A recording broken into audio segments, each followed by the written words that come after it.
초대교회에는 어떤 박해가 있었냐면 신앙생활 한다고 사자에게 던져지게 됩니다. 사자밥이 되는 거죠. 화형을 당합니다. 사지가 찢기는 그런 고문을 당합니다. 베드로도 전승에 따르면 9개월 동안 감옥 생활하다가 십자가에 거꾸로 매달려 죽습니다. 바울도 네로에게 목이 잘렸습니다. 그 외에 대부분의 제자들도 순교하였습니다. 왜 순교했겠습니까? 박해 때문에, 고난 때문에 순교했습니다. 그래서 우리 인간은 인생을 살아가지만, 행복하게 살아가지만 무엇이 필수예요? 고난과 박해가 뭐예요? 선택이 아니라 필수예요. 필연이에요. 그래서 우리에게 다가오는 그런 고난과 박해를 조금만 다가와도 도망가 버리는 것이 아니라 이 고난과 박해를 이겨내셔야 한다라는 것입니다. 그래서 뭐라고 얘기합니까? 박해를 받은 자가 복이 있다. 여러분, 이거 되게 역설적인 거 아닙니까? 패러독스입니다. 역설적이에요. 그래서 우리 인간은, 그리스도인의 삶은 역설적이라고 말할 수 있습니다. 오늘 본문 말씀 10절 말씀 다 함께 읽겠습니다. 시작. 의를 위하여 박해를 받은 자는,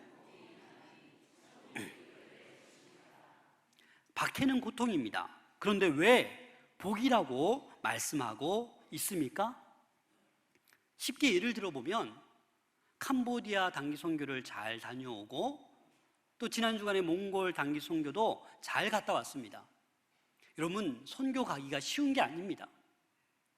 선교 가십시오 해도 뭐 휴가를 맞춰야 되고 시간도 안 되고 돈도 많이 들고, 그날 뭐 일주일 딱 갔다 오는 게 아니라 가기 전에 그 나라 언어도 공부해야 되지요.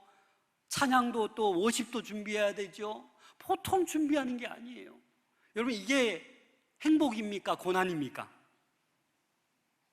솔직히 고난이지요.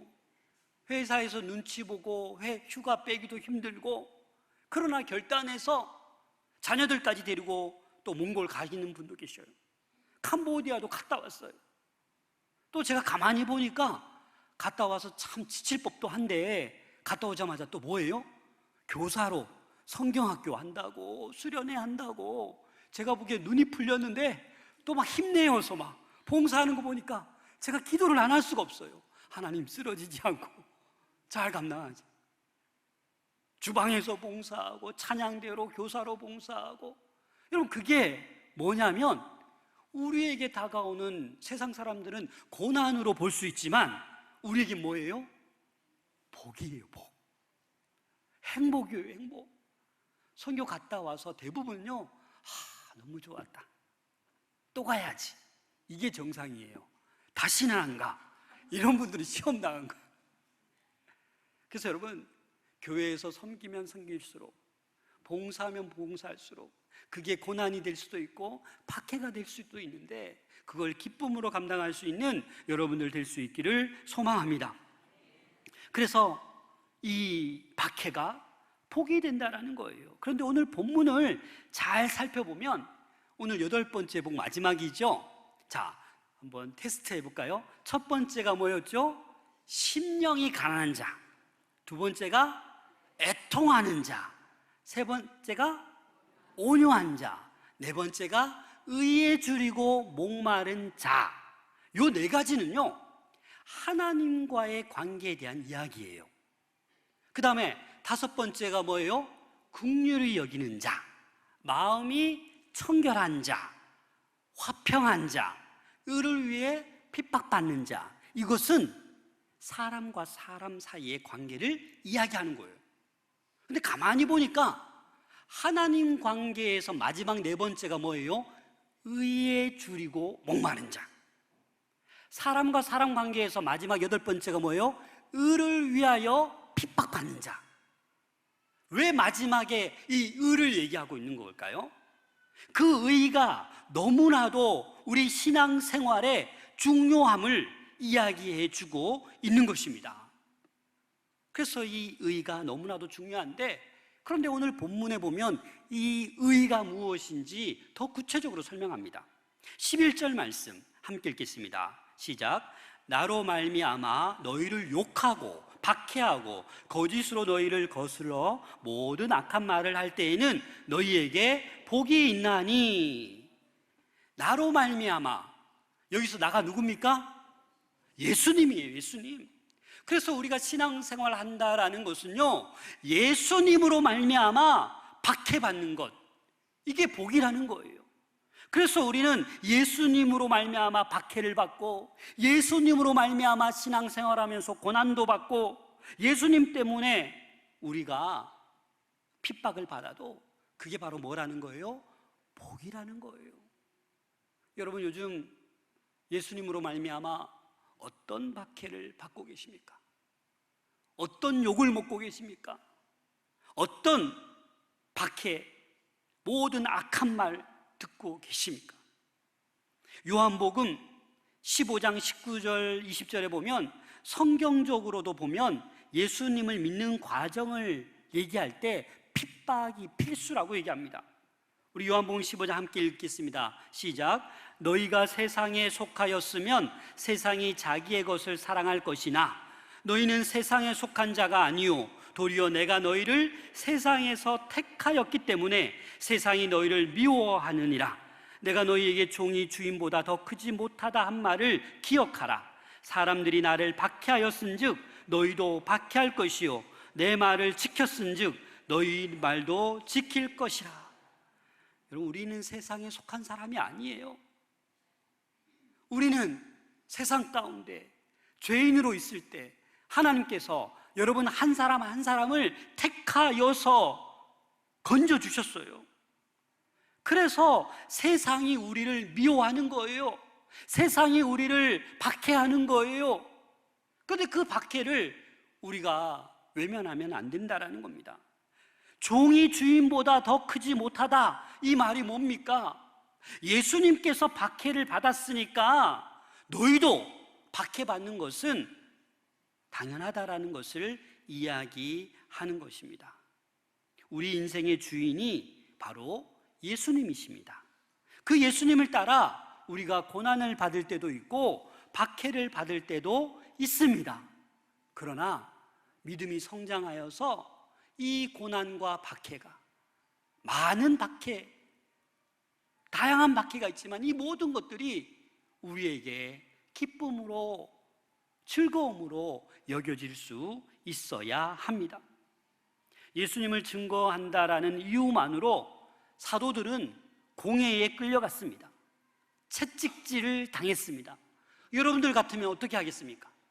오늘 예배드리고 밖에 나갔는데 어떤 사람이 불러요. 여러분들 막 때립니다. 칼로 위협합니다. 다음 주부터 교회 나가면 이 칼로 찌를 거예요. 여러분 어떻게 하시겠어요? 벌벌벌 떨면서 다시는 내가 교회 못 나가겠다, 이렇게 하시겠습니까? 자, 사도행전 5장 40절 42절 함께 읽겠습니다. 그들이 옳게 여겨 사도들을 불러들여 채찍질하며 예수의 이름으로 말하는 것을 금하여 놓으니 사도들은 그 이름을 위하여 능력받는 일에 합당한 자로 여기심을 기뻐하면서 공회 앞을 떠나니라. 그들이 날마다 성전에 있든지 집에 있든지 예수는 그리스도라고 가르치기와 전도하기를 그치지 아니하니라.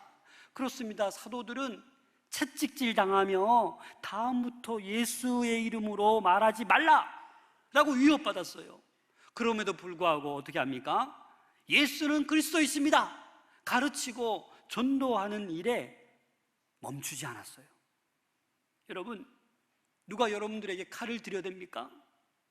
교회 나가면 다 빼앗는다고 합니까? 죽인다고 합니까? 그런 핍박은 없잖아요. 사소한 핍박, 사소한 고난, 기쁨으로 감당할 수 있기를 소망합니다. 그리고 오늘 팔복 메시지를 또 가만히 보면 첫 번째가 뭐라고요? 심령이 가난한 자는 복이 있나니 뭐가? 천국이 그들의 것이며. 맞죠? 자, 8번째가 뭐라고요?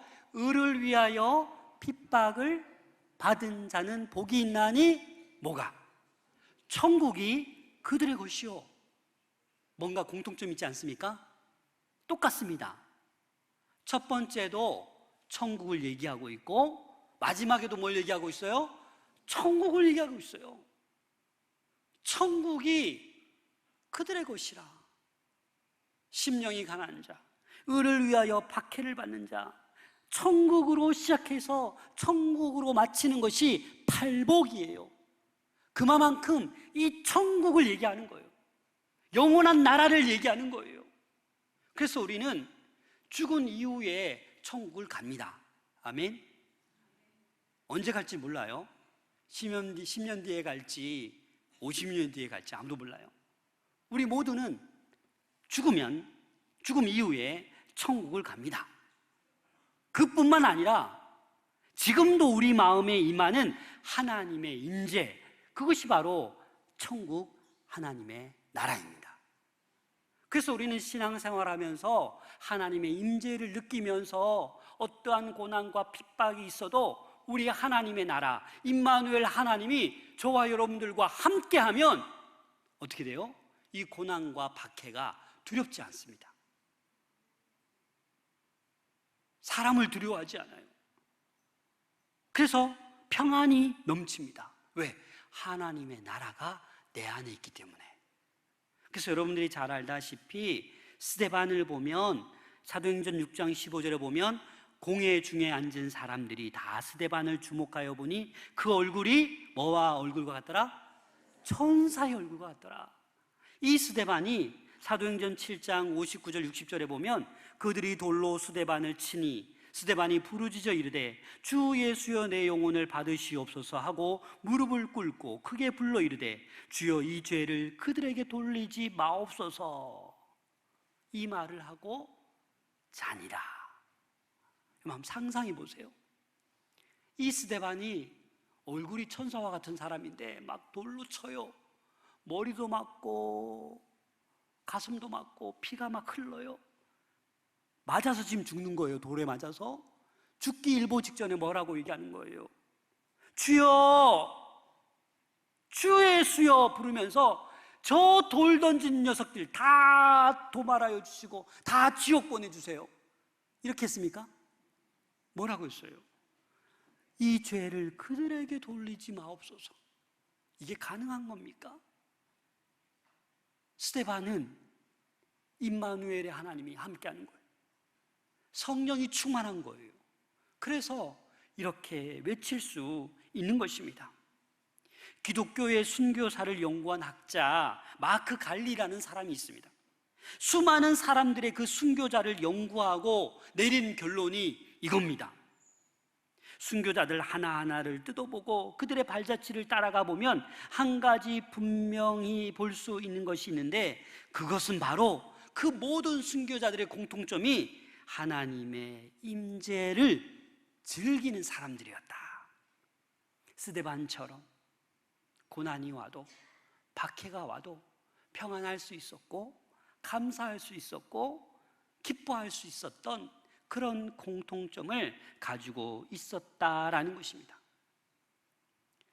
156년 서보나의 감독 폴리캅이라는 지도자가 있었습니다. 이 지도자는 화형당했습니다. 그런데 화형당하기 전에 네가 그리스도를 부인하고 저주하면 이 죽음을 피할 수 있을 거다 라고 달콤한 설득과 회유를 했지만 이 폴리캅은 이렇게 고백했습니다. 내가 86년 동안 그분을 섬겨왔지만 그분은 절대 내게 해를 입히신 일이 없습니다. 그런데 내가 어떻게 나의 왕이신 그분을 욕하고 부인할 수 있겠습니까? 당신은 1시간 동안 타다가 잠시 후면 꺼져버리는 불로 나를 위협하지만 다가올 영원한 심판의 불에 대해서는 전혀 모릅니다. 지체하지 말고 빨리 시행하십시오. 그래서 이 폴리캅은 어떻게 해요? 그 화형 당하는 그 순간에도 로마 총독과 구경하던 그들이 보니까 얼굴에 기쁨과 평안이 있는 모습을 보고 경외감을 가졌다. 느꼈다. 그런 고백이 있습니다.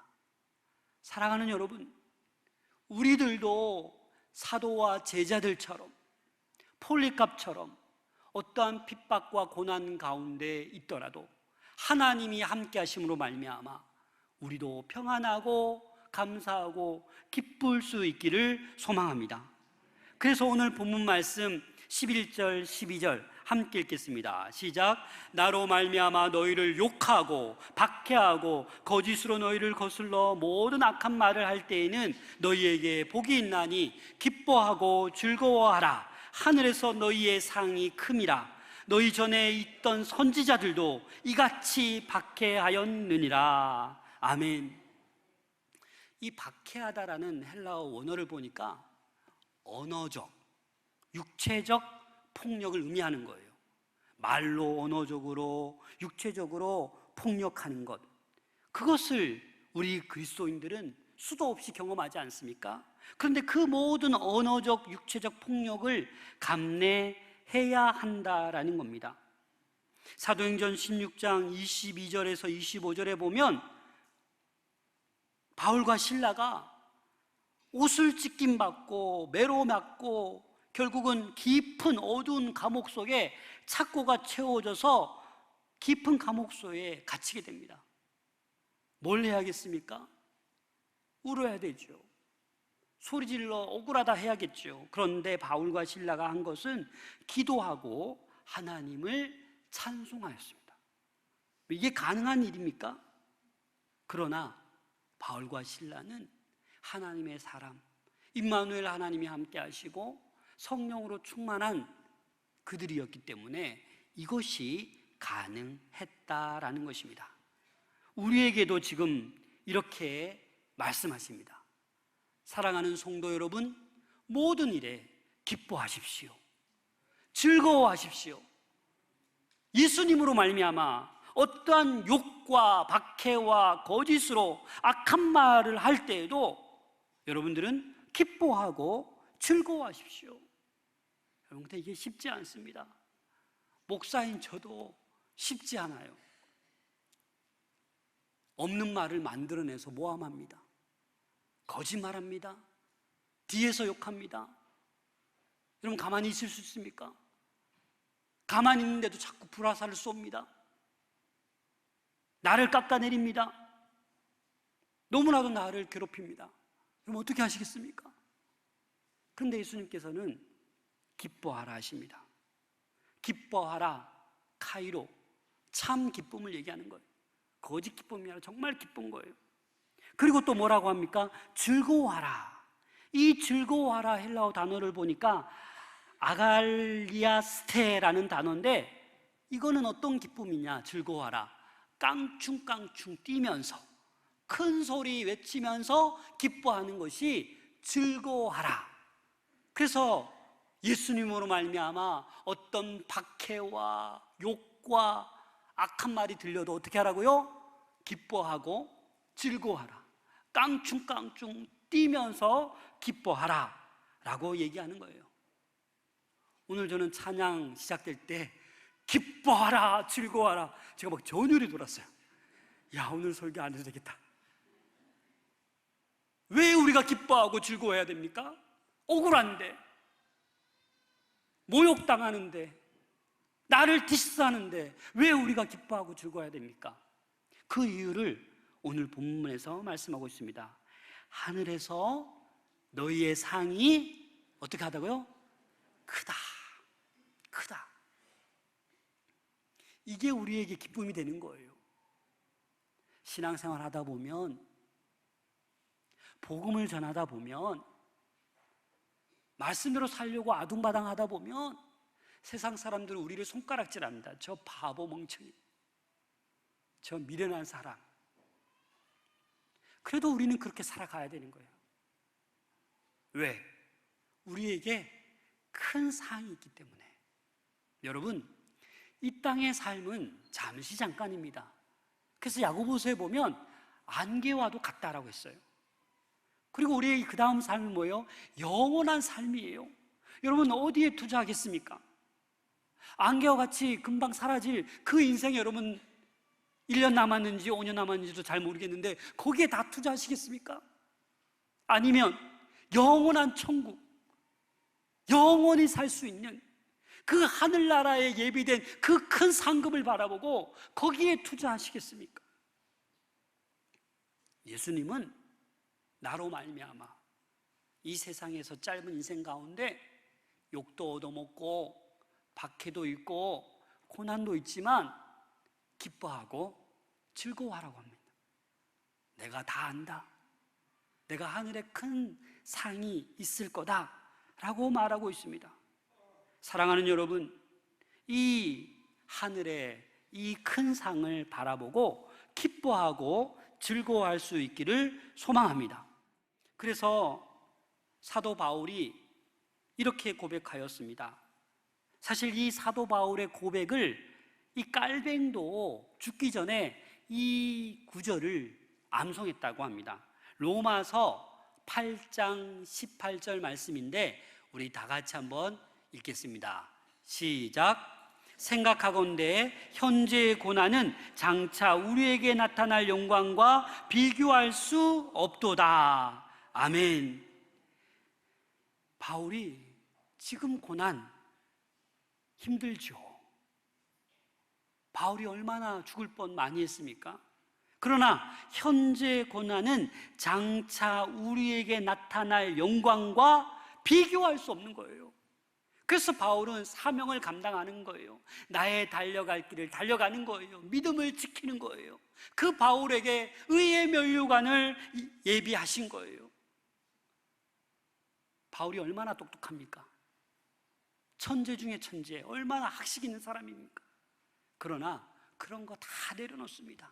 오로지 복음만을 위해서, 오로지 한 영혼 구원만을 위해서 생명 다하는 날까지 사명을 멋지게, 기쁘게, 행복하게 즐기며 바울은 끝까지 살아내었습니다. 사랑하는 여러분, 저희들도 이 팔복의 행복, 축복을 누리기 위해서 우리의 생명 다하는 날까지 달려갈 수 있기를 소망합니다. 고난을, 박해를 회피하면 안 됩니다. 사실 광야, 이번에 우리 2월 달에 성지순례 갔을 때 저는 개인적으로 광야가 참 인상이 깊었어요. 여러분, 광야가 어떤 곳입니까? 아무것도 없어요. 바라볼 게 없어요. 그 광야는 히브리어로 미드바르라는 단어예요. 미드바르. 근데 이 의미가 뭐냐? 하나님의 말씀이 있는 곳, 미드바르. 그게 광야예요.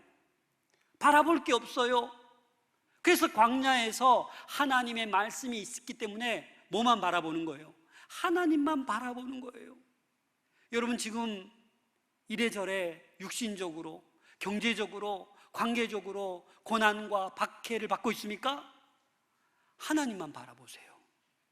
그 고난의 자리, 그 외로움의 자리, 하나님이 가장 우리에게 가까이 계십니다. 모세도 광야 생활을 통해서, 다윗도 광야 생활을 통해서, 바울도 광야 생활을 통해서, 예수님도 이 광야에서 40일간 지내다가 어떻게 하십니까? 시험도 받고 드디어 천국 복음을 선포하며 드디어 오늘 이 팔복의 말씀을 예수님께서 누구에게? 제자들에게 먼저 가르쳐 주고 계신 것입니다.